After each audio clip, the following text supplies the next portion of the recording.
Hello, America. My name is Dylan John, and you are listening to Nature and the Nation. For today's episode, I will be looking at Talks to Teachers by William James. And the full title here is Talks to Teachers on Psychology and to Students on Some of Life's Ideals.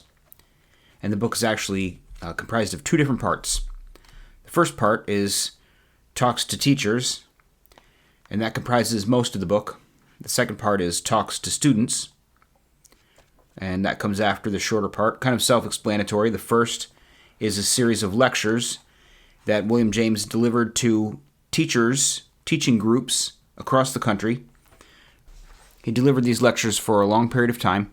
They were first delivered in 1892, and this book didn't make its way to print until 1899. Over the years, they were refined as he delivered them to different groups. He modified them a little bit. And then this was sort of the final version, was what he published. The Talks to Students was also delivered to students at different times, and it's much fewer essays. It's, I guess, 3, whereas the Talks to Teachers has a greater number of essays. Like I said, it's longer. I'm only going to talk about Talks to Teachers today. Talks to Students I will address in a future episode. But for now, just the Talks to Teachers. And it's interesting, he first started delivering these speeches in 1892, and 1892 was the year that he published the briefer course version of his psychology textbook. I reviewed that briefer course. The main original one was Principles of Psychology. That one was published 2 years earlier in 1890, and then the shorter version in 1892. And the shorter version obviously was a sort of abridged version of Principles of Psychology, although it wasn't just edited, it was sort of rewritten, but parts of it were included and parts of it were reworded. It was sort of a shortened version. What you see here in Talks to Teachers is, in a way, a further abridged version, but it's also geared toward teachers and the ways that the principles of psychology and different psychological concepts that are addressed in his other books can be deployed in the classroom. My interest here is not in education or teaching, so I'm not going to address much of the parts of the book that really get into the details about his theories about how teaching should be done. My interest more is in finding a few parts of this book that complement some of the other stuff that I have read and talked about from William James, and that complement some of the stuff that we looked at in the past few episodes about pragmatism. So, like all my episodes, I'll be reading a few sections aloud and commenting on them. I'll go ahead and start off here with Chapter 3, called The Child as Behaving Organism. Chapter 2 is The Stream of Consciousness, and Chapter 3 begins to talk about the function of consciousness. And I think that's pretty important. That's kind of what I've been touching on in some other pragmatism episodes. What is the function of consciousness, particularly in regards to its practical application? Last episode we talked about that a little bit with John Dewey's episode, The Practical Character of Reality. William James doesn't get quite as oddly metaphysical as John Dewey does. I mean, I would call some of John Dewey's stuff sort of metaphysical. Maybe that's not the right way to phrase it, but at any rate, William James is very practical and down-to-earth in his writing, much more so than I think John Dewey is, and a little easier to comprehend than John Dewey is. So here, in talking about the practical use of the mind, William James says, quote, "Popular belief has always tended to estimate the worth of a man's mental processes by their effects upon his practical life. But philosophers have usually cherished a different view. Man's supreme glory, they have said, is to be a rational being, to know absolute and eternal and universal truth. The use of his intellect for practical affairs are therefore subordinate matters. The theoretical life is his soul's genuine concern. Nothing can be more different in its results for our personal attitude than to take sides with one or the other of these views, and emphasize the practical or the theoretical ideal. In the latter case, abstraction from the emotions and passions and withdrawal from the strife of human affairs would not only be pardonable but praiseworthy, and all that makes for quiet and contemplation should be regarded as conducive to the highest human perfection. In the former, the man of contemplation would be treated as only half a human being. Passion and practical resource would become once more glories of our race. A concrete victory over this earth's outward powers of darkness would appear an equivalent for any amount of passive spiritual culture, and conduct would remain as the test of every education worthy of the name. It is impossible to disguise the fact that in the psychology of our own day, the emphasis is transferred from the mind's purely rational function, where Plato and Aristotle and what one may call the whole classic tradition in philosophy had placed it, to the so long neglected practical side. The theory of evolution is mainly responsible for this. Man, we now have reason to believe, has been evolved from infrahuman ancestors, in whom pure reason hardly existed, if at all, and whose mind, so far as it can have had any function, would appear to have been an organ for adapting their movements to the impressions received from the environment, so as to escape the better from destruction. Consciousness would thus seem, in the first instance, to be nothing but a sort of superadded biological perfection, useless unless it prompted to useful conduct, and inexplicable apart from that consideration. Deep in our own nature, the biological foundations of our consciousness persist, undisguised and undiminished.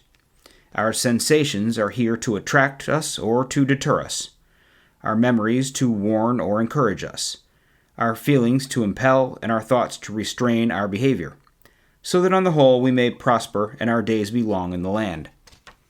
Whatever of transmundane metaphysical insight, or of practically inapplicable aesthetic perception or ethical sentiment we may carry in our interiors, might at this rate be regarded as only part of the incidental excess of function that necessarily accompanies the working of every complex machine. I shall ask you now, not meaning at all thereby to close the theoretic question, but merely because it seems to me the point of view likely to be of greatest practical use to you as teachers, to adopt with me, in this course of lectures, the biological conception as thus expressed, and to lay your own emphasis on the fact that man, whatever else he may be, is primarily a practical being, whose mind is given him to aid in adapting him to this world's life. End quote. So you see, basically, he lays out two potential theories of mind. Popular belief. He says popular belief has always tended to estimate the worth of a man's mental processes by their effects upon his practical life, but philosophers had a different view. Philosophers were more theoretical, rationalist, and believed that contemplation alone is the proper action of man, and practical matters are sort of subordinate. Practical affairs are therefore subordinate matters, he says. The theoretic life is the soul's genuine concern. So it's not a sort of thinking and knowing that necessarily applies to practical matters, day-to-day affairs, or even the grand scheme of civilization, insofar as it is a process of acting in the world. All the things that spin out from contemplation are sort of side effects of the true function of the mind, which is the acquisition of pure knowledge. That's the philosophical view. And he says that of late, now this is written quite some time ago, over 125 years ago. Well, it was published 125 years ago.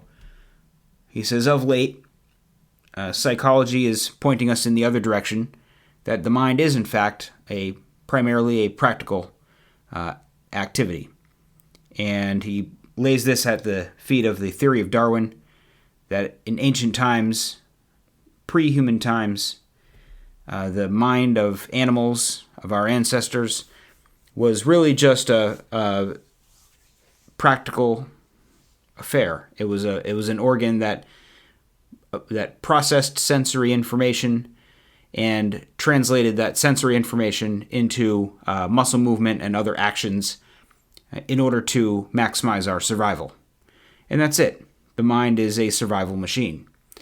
And he says, let's go along with that view for purposes of this lecture. And why should we go along with that for purposes of this lecture? He lays out 4 reasons for why we should adopt that view, and I'll go ahead and read those 4 reasons.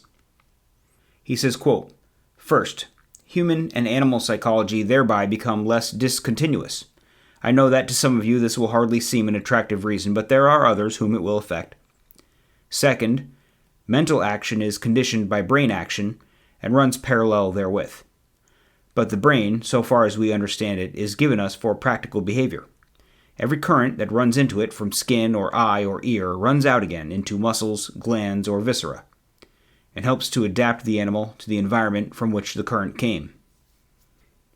It therefore generalizes and simplifies our view to treat the brain life and the mental life as having one fundamental kind of purpose.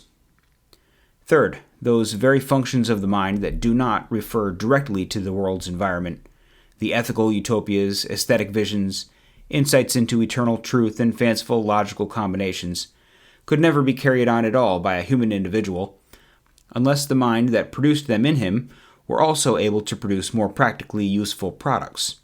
The latter are thus the more essential, or at least the more primordial results.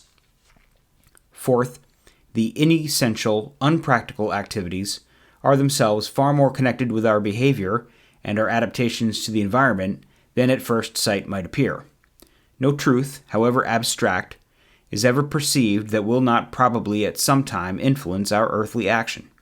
You must remember that when I talk of action here, I mean action in the widest sense. I mean speech, I mean writing, I mean yeses and nos and tendencies from things and tendencies toward things, and emotional determinations. And I mean them in the future as well as in the immediate present. As I talk here, and you listen, it might seem as if no action followed. You might call it a purely theoretical process, with no practical result.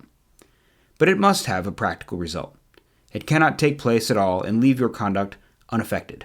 If not today, then on some far future day, you will answer some question differently, by reason of what you are thinking now. Some of you will be led by my words into new veins of inquiry, into reading special books. These will develop your opinion, whether for or against. That opinion will in turn be expressed, will receive criticism from others in your environment, and will affect your standing in their eyes. We cannot escape our destiny, which is practical, and even our most theoretic faculties contribute to its working out." End quote. So there, interestingly, 4 justifications for why we should treat the mind as a practical affair, why we should treat thinking as a practical affair. The first of those, simple. Human and animal psychology become less discontinuous, and that makes sense for people who are evolutionary psychologists and who think that we are first and foremost animals, although we have differences between us and the rest of the animal kingdom. We are still members of the animal kingdom. We still evolved from animals, and so we should have a continuous nature with animals. We shouldn't and aren't completely discontinuous. We aren't completely separate from animals in a way that has no joining factors. So that is the first. The second one is that mental action is conditioned by brain action and runs parallel therewith. In other words, that your thoughts are products of your mind. When you're thinking, your brain is acting. Your brain is doing things when you think. You are receiving inputs into your brain, and they come in the form of electrical currents. Now, this, again, is written a long time ago, and I think brain science probably wasn't quite as advanced in 1899 or 1892 when he first started giving these lectures as it is today. And I don't know how accurate the premise is here that every current that comes into your brain through one form or another also leaves your brain through, your body, enters into your body in some form of kinetic energy or other action of some sort. some sort of physical action. But I think that, energy is never destroyed, right? So if there's an electrical current that comes into your brain, then it manifests in some way or another, whether that involves chemical processes that are occurring in your brain. I mean, your brain, like the rest of your body, is generating heat. So energy that comes into your body doesn't all just go back out of your body again. You generate heat, and the heat is dispersed from your body, and that energy that you consume turns into heat. Likewise, there's heat generated in your brain from your thought processes and whatnot, and there are chemical reactions that are occurring in your brain that maybe make it not entirely accurate to say that just a current comes in, runs around a little bit, and then comes back out again. But suffice to say that your brain is a part of the material world, and all the laws of the material world apply to it. All of the things that are going on in your brain are physical processes, and at the same time, all of the things that are going on in your brain correspond exactly with all of your thoughts. All of your feelings of pain are happening in your brain. All of your joys and sorrows are physical processes that are occurring in your brain. And there are things that can be measured in your brain when you think about this or that, especially nowadays with the much greater technology that we have. It's definitely the case that your thoughts are occurring in your brain, and there are material processes happening in your brain that correspond exactly with the things that you are thinking about. The third thing, essentially the primordialness of it, in other words, all of the things that someone could be thinking about, all of the fanciful things, the aesthetic things, all of the non-practical things, can't be engaged in by someone who is incapable of feeding himself, who's incapable of surviving. He says, essentially, I could read this section again, it's brief. Those very functions of the mind that do not refer directly to the world's environment could never be carried on at all by a human individual unless the mind that produced them in him were also able to produce more practically useful products. So basically, unless you're able to do something practical, unless you're able to act in the world in a way that is profitable, you are not going to be able to engage in all of these other more lofty things. So he says they're more essential, or at least more primordial, the practical results. And the fourth thing is that they're not really ever really disconnected from practical action. Theories form themselves into scientific knowledge, which forms itself into technology, leads technology. The way people act is changed by the aesthetic things and the theoretical things and the conceptual things. It changes people's minds and they behave differently.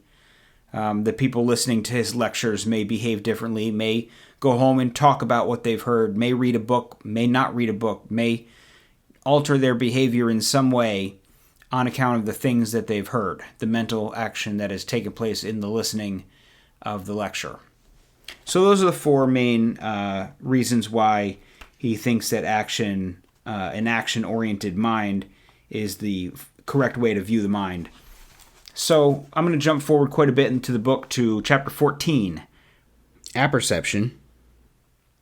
He says here, quote, "Every impression that comes in from without, be it a sentence which we hear, an object of vision, or an effluvium which assails our nose, no sooner enters our consciousness than it is drafted off in some determinate direction or other, making connection with the other materials already there, and finally producing what we call our reaction.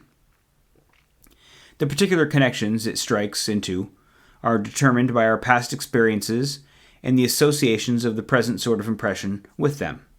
If, for instance, you hear me call out A, B, C, it is 10 to 1 that you will react on the impression by inwardly or outwardly articulating D, E, F. The impression arouses its old associates. They go out to meet it. It is received by them, recognized by the mind as the beginning of the alphabet. It is the fate of every impression thus to fall into a mind preoccupied with memories, ideas, and interests. and by these it is taken in. Educated as we already are, we never get an experience that remains for us completely nondescript. It always reminds of something similar in quality, or of some context that might have surrounded it before and which it now in some way suggests. This mental escort which the mind supplies is drawn, of course, from the mind's ready-made stock. We conceive the impression in some definite way. We dispose of it according to our acquired possibilities, be they few or many, in the way of ideas. This way of taking in the object is the process of apperception. The conceptions which meet and assimilate it are called by Herbart the apperceiving mass. The apperceived impression is engulfed in this, and the result is a new field of consciousness, of which one part, and often a very small part, comes from the outer world, and another part, sometimes by far the largest, comes from the previous contents of the mind. I think that you see plainly enough now that the process of apperception is what I called it a moment ago, a resultant of the association of ideas. The product is a sort of fusion of the new with the old, in which it is often impossible to distinguish the share of the two factors.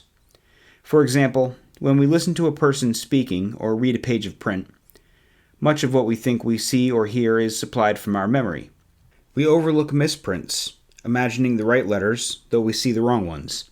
And how little we actually hear when we listen to speech, we realize when we go to a foreign theater. For there, what troubles us is not so much that we cannot understand what the actors say, as that we cannot hear their words. The fact is that we hear quite as little under similar circumstances at home, only our mind, being fuller of English verbal associations, supplies the requisite material for comprehension upon a much slighter auditory hint. In all the apperceptive operations of the mind, a certain general law makes itself felt, the law of economy. In admitting a new body of experience, we instinctively seek to disturb as little as possible our pre-existing stock of ideas. We always try to name a new experience in some way which will assimilate it to what we already know. We hate anything absolutely new, anything without any name, for which a new name must be forged. So we take the nearest name, even though it be inappropriate. A child will call snow, when he sees it for the first time, sugar, or white butterflies. The sail of a boat he calls a curtain. An egg in its shell, seen for the first time, he calls a pretty potato. An orange, a ball. A folding corkscrew, a pair of bad scissors. Captain Hauser called the first geese he saw horses, and the Polynesians called Captain Cook's horses pigs. Mr. Rupert has written a little book of apperception, to which he gives the title of A Pot of Green Feathers, that being the name applied to a pot of ferns by a child who had never seen ferns before. In later life, this economical tendency to leave the old undisturbed leads to what we know as old fogyism. A new idea or a fact which would entail extensive rearrangement of the previous system of beliefs is always ignored or extruded from the mind in case it cannot be sophistically reinterpreted so as to tally harmoniously with the system. We have all conducted discussions with middle-aged people, overpowered them with our reasons, forced them to admit our contention, and a week later found them back and secure and constant in their old opinion, as if they had never conversed with us at all. We call them old fogies, but there are young fogies too. Old fogyism begins at a younger age than we think. I am almost afraid to say so, but I believe that in the majority of humans it begins at about 25. End quote. An interesting little aside about old fogies and old fogyism. Just the tendency to be stuck in your beliefs.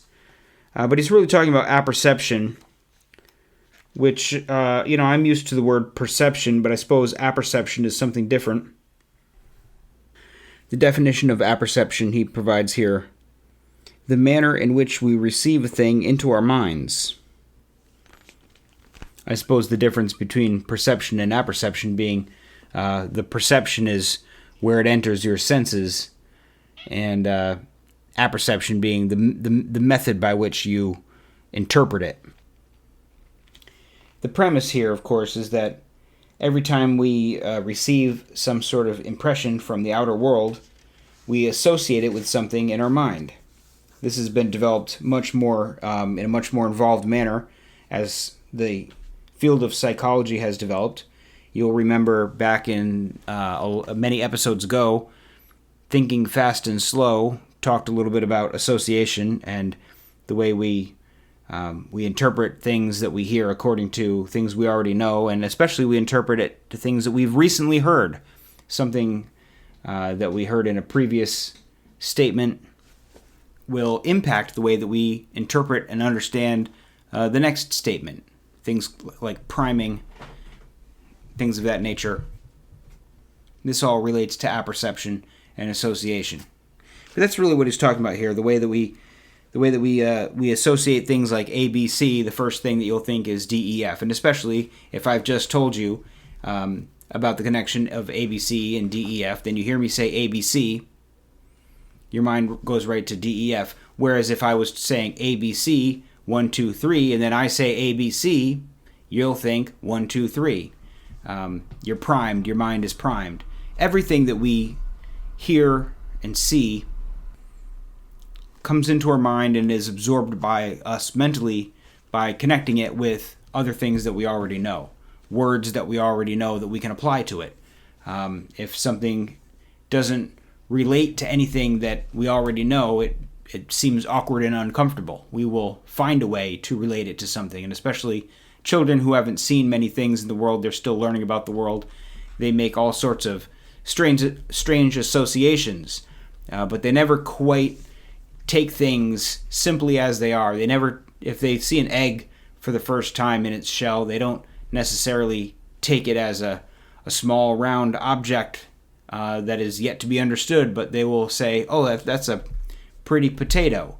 That's a thing that reminds me of some other thing, and that's how they'll interpret it. And we still do that even as adults, although the areas of the span of things that we already know and understand is so much greater that we're not constantly making these sorts of blunders. But if you think politically, right, every new political situation is different in its own way. New ideas about the way we should behave and the way politics should be and what sorts of things we should do and the way that we organize ourselves politically and socially. These things are always kind of morphing and changing. As technology changes, as institutions change, as the leaders change, as the demands of the moment change, as the international situation changes. Everything is always a little bit new. And yet we always look to previous things that we've known and try to fit them into those sorts of mechanisms. We're always sort of fighting the last war. We're always thinking of the last enemy, yesterday's enemy. Today's enemy must be a continuation of yesterday's enemy, because that makes more sense to me than to think that an entirely new enemy has sprung up where I didn't expect it. That's not something that we quickly grasp hold of. We want to fit it into a framework and say, well, we've been struggling against communism for so long. We will continue to interpret everything in the realm of communism against American classical liberalism, or against American conservatism, or however, against capitalism, whatever sort of conflict, or maybe it's the Nazis. The bad guys have been the Nazis. They've always been the Nazis. And everything that comes along new will always be interpreted as some form of the Nazis, or something that's going to lead to the Nazis. We don't ever just interpret things on their own. We always have to say, well, that's just like this other thing that happened previously, and that's the framework in which I'm going to understand it. So that's an interesting point there. So let's move on. He talks a bit more about this sort of input-output circuit. This is chapter 15, the will. I've got a couple sections from this chapter that I wanted to address. But he's talking about the input-output concept of, like, the energy comes in and does something in your brain. You think about it, you process it, and transform it into action. And your brain that's what your brain does. It takes inputs, works with them, interprets them, transforms them into impulses toward action. And as I said, that's probably a lot more, that whole concept has become a lot more nuanced and has a lot of caveats that have been discovered over the years. But let's step back in time for a moment to the 1890s, and let's look at how James interprets and describes that concept. He says, quote, "There is no sort of consciousness whatever, be it sensation, feeling, or idea, which does not, directly and of itself, tend to discharge into some motor effect. The motor effect need not always be an outward stroke of behavior. It may be only an alteration of the heartbeats or breathing, or a modification in the distribution of blood, such as blushing or turning pale, or else a secretion of tears or whatnot. But in any case, it is there in some shape when any consciousness is there. And a belief as fundamental as any in modern psychology is the belief at last attained that conscious processes of any sort, conscious processes merely as such, must pass over into motion, open or concealed. The least complicated case of this tendency is the case of a mind possessed by only a single idea. If that idea be of an object connected with a native impulse, the impulse will immediately proceed to discharge. If it be the idea of movement, the movement will occur. Such case of action from a single idea has been distinguished from more complex ideas by the name of ideomotor action, meaning action without express decision or effort. Most of the habitual actions to which we are trained are of this ideomotor sort. We perceive, for instance, that the door is open, and we rise and shut it. We perceive some raisins in a dish before us and extend our hand and carry one of them to our mouth without interrupting the conversation. Or, when lying in bed, we suddenly think that we shall be late for breakfast, and instantly we get up with no particular exertion or resolve. All the ingrained procedures by which life is carried on, the manners and customs, dressing and undressing, acts of salutation, etc., are executed in this semi-automatic way, unhesitatingly and efficiently, the very outermost margin of consciousness seeming to be concerned in them, while the focus may be occupied with widely different things. But now turn to a more complicated case. Suppose two thoughts to be in the mind together, of which one, A, taken alone, would discharge itself into certain action, but of which the other, B, suggests an action of a different sort, or a consequence of the first action calculated to make us shrink. The psychologists now say that the second idea, B, will probably arrest or inhibit the motor effects of the first idea, A. End quote.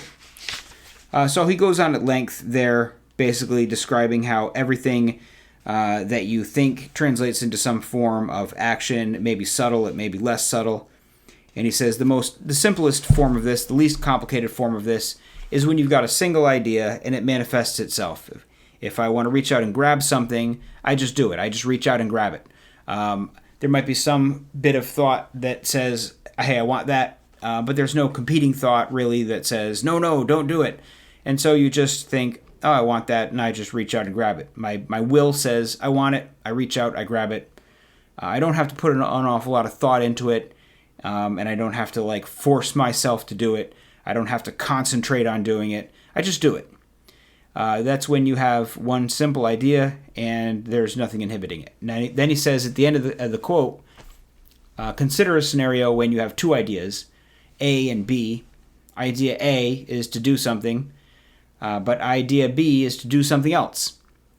And they're competing with one another. And if idea B prevents you from doing idea A, then idea B has inhibited you. This is interesting in the sense that there are some schools of thought of people who advocate for, the removal of inhibitions. That inhibitions are somehow a negative thing, that we're repressed. They translate inhibition into repression.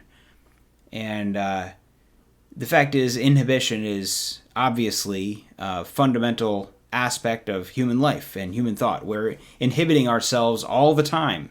There's nothing wrong with that. Our lives wouldn't function and our civilization wouldn't function if we weren't able to inhibit certain actions that one part of our mind says to do, but the other part of the mind says not to do.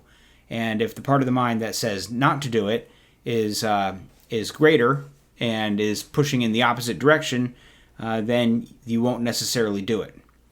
And that's kind of how we keep everything functioning. moving along that line of thought, he says, quote, volition, in the narrower sense, takes place only when there are a number of conflicting systems of ideas, and depends on our having a complex field of consciousness. The interesting thing to note is the extreme delicacy of the inhibitive machinery. A strong and urgent motor idea in the focus may be neutralized and made inoperative by the presence of the very faintest contradictory idea in the margin. For instance, I hold out my forefinger and with closed eyes try to realize as vividly as possible that I hold a revolver in my hand and am pulling the trigger. I can even now fairly feel my finger quivering with the tendency to contract, and if it were hitched to a recording apparatus it would certainly betray its state of tension by registering incipient movements. Yet it does not actually crook, and the movement of pulling the trigger is not performed. Why not? Simply because, all concentrated though I am upon the idea of the movement, I nevertheless also realize the total conditions of the experiment, and in the back of my mind, so to speak, or in its fringe and margin, have the simultaneous idea that the movement is not to take place. The mere presence of that marginal intention, without effort, urgency, or emphasis, or any special reinforcement from my attention, suffices to the inhibitive effect. And this is why so few of the ideas that flit through our minds do, in point of fact, produce their motor consequences. Life would be a curse, and to care for us, if every fleeting fancy were to do so. Abstractly, the law of ideomotor action is true, but in the concrete, our fields of consciousness are always so complex that the inhibiting margin keeps the center inoperative most of the time. In all this, you see, I speak as if ideas, by their mere presence or absence, determined behavior, and as if between the ideas themselves on the one hand and the conduct on the other, there were no room for any third, intermediate principle of activity like that called the will. If you are struck by the materialistic or fatalistic doctrines which seem to follow this conception, I beg you to suspend your judgment for a moment, and I shall soon have something more to say about the matter. But meanwhile, yielding oneself to the mechanical conception of the psychophysical organism, nothing is easier than to indulge in a picture of the fatalistic character of human life. Man's conduct appears as the mere resultant of all his various impulsions and inhibitions. One object, by its presence, makes an act. Another object checks our action. Feelings aroused and ideas suggested by objects sway us one way and another. Emotions complicate the game by their mutual inhibitive effects, the higher abolishing the lower, or perhaps being itself swept away. The life in all this becomes prudential and moral. But the psychologic agents in the drama may be described, you see, as nothing but the ideas themselves. Ideas for the whole system of which we call the soul or character or will of the person is nothing but a collective name. As Hume said, the ideas are themselves the actors, the stage, the theater, the spectators, and the play.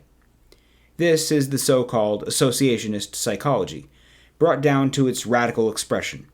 It is useless to ignore its power as a conception.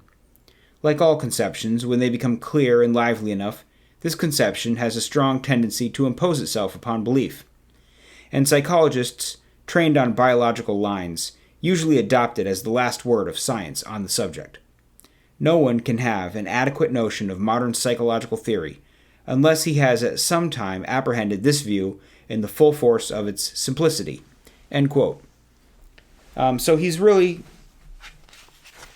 he talks a little bit about pointing his finger in the shape of a gun and imagining that he's pointing a gun. And I don't know if this is as great of an example. Certainly if he wanted to curl his finger like it was in a trigger and he's pointing his finger like a gun, he closes his eyes and imagines his finger on the trigger. If he wanted to curl his finger onto the trigger, he certainly could do that. And nothing would really inhibit him from doing that. I could do it right now. But there's another part of his mind that he says, well, this other part of my mind knows that this is not a real gun and I'm just imagining it and this is all just an mental experiment, and so I'm not going to really curl my finger. And that's kind of the point that, well, there's a sort of tension. You might even be able to register a tension in the finger, but it's inhibited by other thoughts. And where it gets interesting, I think, is that he says, he comes back to something suggested by David Hume, that the ideas themselves are he says, as Hume said, the ideas are themselves the actors, the stage, the theater, the spectators, and the play.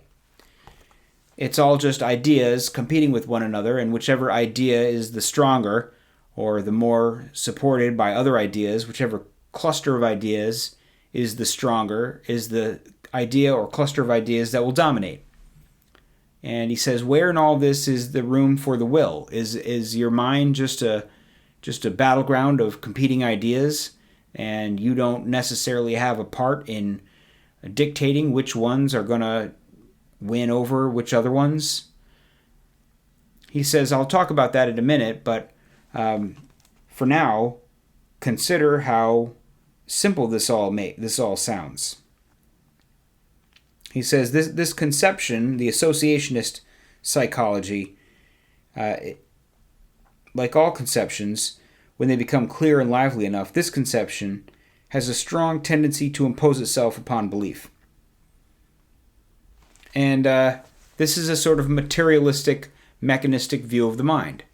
Ultimately, I think that's the view of the mind that I adopt. I don't think William James's arguments for free will are convincing enough to me to agree with him.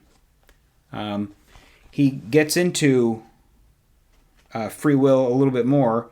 He only really gets into free will briefly at the end of this chapter on the will.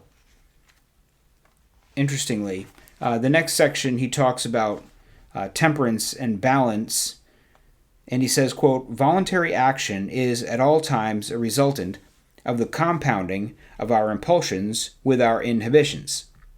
From this, it immediately follows that there will be two types of will, one in which impulsions will predominate, in the other inhibitions. We may speak of them, if you like, as the precipitate and the obstructed will, respectively. When fully pronounced, they are familiar to everybody. The extreme example of the precipitate will is the maniac. His ideas discharge into action so rapidly, his associative processes are so extravagantly lively, that inhibitions have no time to arrive, and he says and does whatever pops into his head without a moment of hesitation. Certain melancholiacs furnish the extreme example of the over-inhibited type. Their minds are cramped in a fixed emotion of fear or helplessness, their ideas confined to the one thought that for them life is impossible. So they show a condition of perfect abulia, or inability to will or act. They cannot change their posture or speech or execute the simplest command. The different races of men show different temperaments in this regard. The southern races are commonly accounted the more impulsive and precipitate. The English race, especially our New England branch of it, is supposed to be all sicklied over with the repressive forms of self-consciousness and condemned to express itself through a jungle of scruples and checks. The highest form of character, however, abstractly considered, must be full of scruples and inhibitions. But action, in such a character, far from being paralyzed, will succeed in energetically keeping on its way, sometimes overpowering the resistance, sometimes steering along the line where they lie thinnest. Just as our extensor muscles act most truly when a simultaneous contraction of the flexors guides and steadies them, so the mind of him whose fields of consciousness are complex, and who, with the reasons for the action, sees the reasons against it, and yet, instead of being palsied, acts in the way that takes the whole field into consideration, so, I say, is such a mind the ideal sort of mind that we should seek to reproduce in our pupils. End quote.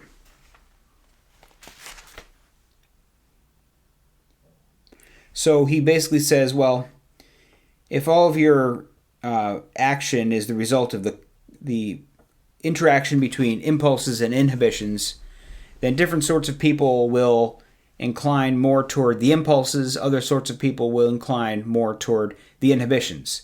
And at the far end of the impulse spectrum is the maniac, the psychopath, who doesn't have any filter, who doesn't have any constraint, any check on his actions, does whatever he wants, whenever he wants, and isn't really fit for society. And then, on the other hand, is what he refers to as the melancholiac. And here you have the sort of another sort of mental illness of catatonic schizophrenia. I'm not a psychologist. I think that's the term. But the point is, people who are simply incapable of acting in any way. They're constantly, the ideas are constantly battling one another in their minds, and none ever come out on top. No idea ever loses enough to allow another idea to win. And the only idea that remains is that they're incapable of acting. And that's the idea that predominates in the end. Some idea has to predominate, and the idea of inability ultimately predominates. And he also mentions different races of different temperaments. Southern races he describes as more impulsive, precipitate.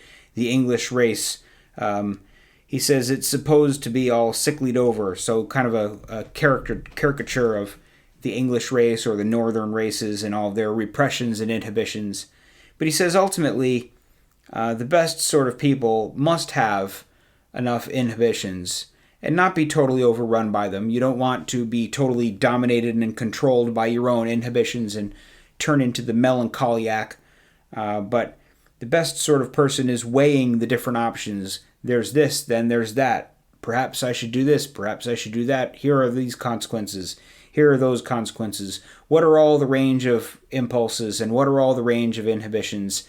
And evaluate them against one another and then make your decision and take your course. And he says really that's the best way to be, and that's what we should teach as teachers, what teachers should be trying to get their pupils to do. More along the same lines, continuing on in this chapter of the will, he talks a little bit about deliberation, like I've just described, and he says, quote, "Our volitional habits depend, first, on what the stock of ideas is which we have, and second, on the habitual coupling of the several ideas with action or inaction, respectively. How is it when an alternative is presented to you for choice, and are you uncertain what you ought to do? You first hesitate, and then you deliberate. And in what does your deliberation consist? It consists in trying to apperceive the case successively by a number of different ideas, which seem to fit it more or less, until at last you hit on one which seems to fit it exactly. If that be an idea which is a customary forerunner of action in you, which enters into one of your maxims of positive behavior, your hesitation ceases, and you act immediately. If, on the other hand, it be an idea which carries inaction as its habitual result, if it ally itself with prohibition, then you unhesitatingly refrain. The problem is, you see, to find the right idea or conception for the case. This search for the right conception may take days or weeks. I spoke as if the action were easy when the conception once is found. Often it is so, but it may be otherwise. And when it is otherwise, we find ourselves at the very center of a moral situation, into which I should now like you to look with me a little nearer. The proper conception, the true head of classification, may be hard to attain, or it may be one with which we have contracted no settled habits of action, or again, the action to which it would prompt may be dangerous or difficult, or else inaction may appear deadly cold and negative when our impulsive feeling is hot. In either of these latter cases, it is hard to hold the right idea steadily enough before the attention to let it exert its adequate effects. Whether it be stimulative or inhibitive, it is too reasonable for us, and the more instinctive passional propensity then tends to extrude it from our consideration. We shy away from the thought of it. It twinkles and goes out the moment it appears in the margin of our consciousness, and we need a resolute effort of voluntary attention to drag it into the focus of the field and to keep it there long enough for its associative and motor effects to be exerted. Everyone knows only too well how the mind flinches from looking at considerations hostile to the reigning mood of feeling.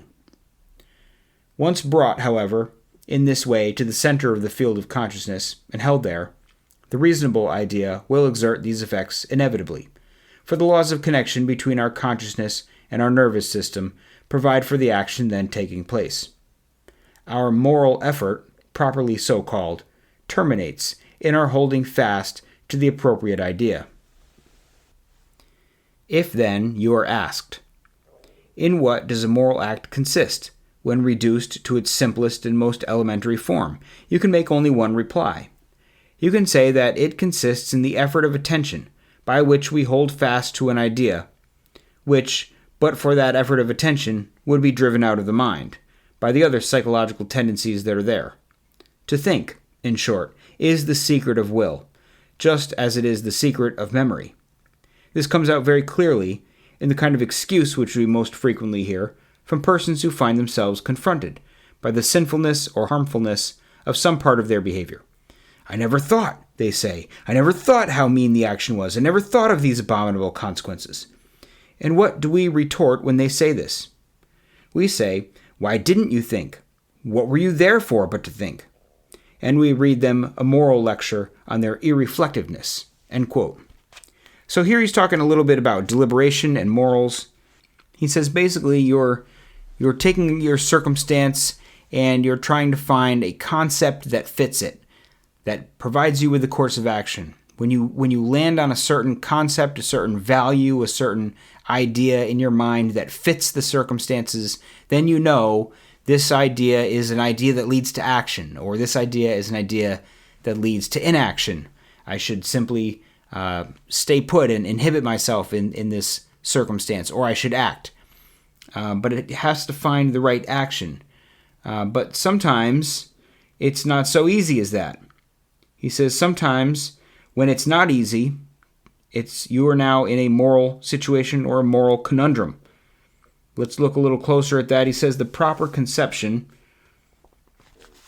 may be hard to attain, or the proper conception that fits the circumstances may be one that we don't know how to behave when that situation arises. We've never been there before. We don't have any habits to associate with that conception, be they acting or not acting.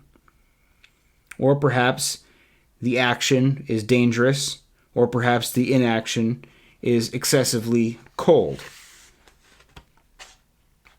Sometimes the circumstance fits, but the competing drive, the competing circumstance, is a darn good fit as well. The fight or flight circumstance. You have to decide, am I going to fight in this moment or am I going to flee? And sometimes it's not always an easy choice. Am I going to act? Am I going to turn aside? Am I going to turn a blind eye to something? Am I going to speak up? Am I going to keep my head down? Perhaps it's dangerous, or perhaps I would be excessively callous if I failed to act. This is really like competing concepts. The concept of danger is a concept that competes and says, no, what you really need to do is consider your self-preservation. And the other concept says, no, now is the time to act.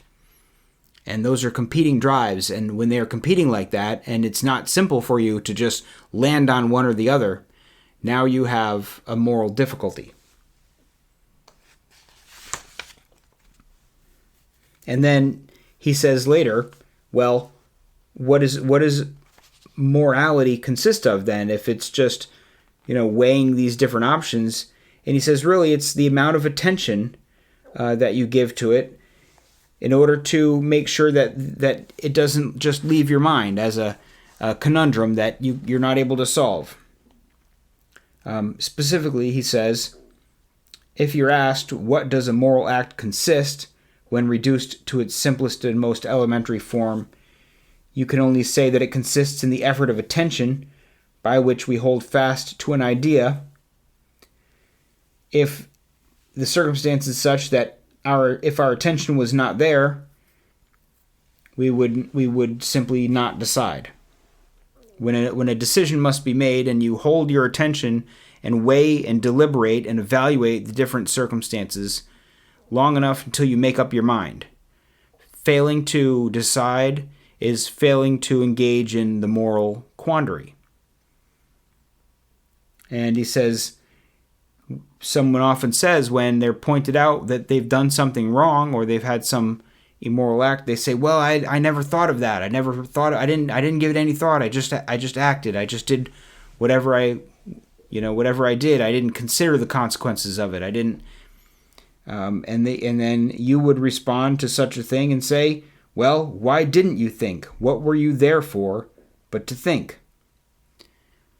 So that's an interesting way of looking at moral questions, but it still does sort of come down to the competing ideas. Like Hume says, it's just the ideas are the actors in the stage and the audience and everyone else, and that's all there is. The plot line, everything else is just ideas against ideas, concepts against concepts, instincts against instincts, inhibitions against other inhibitions, ideas against ideas. Where do you fit in as a decider, as a person who has a will to make the decision? Doesn't it sort of begin to vanish?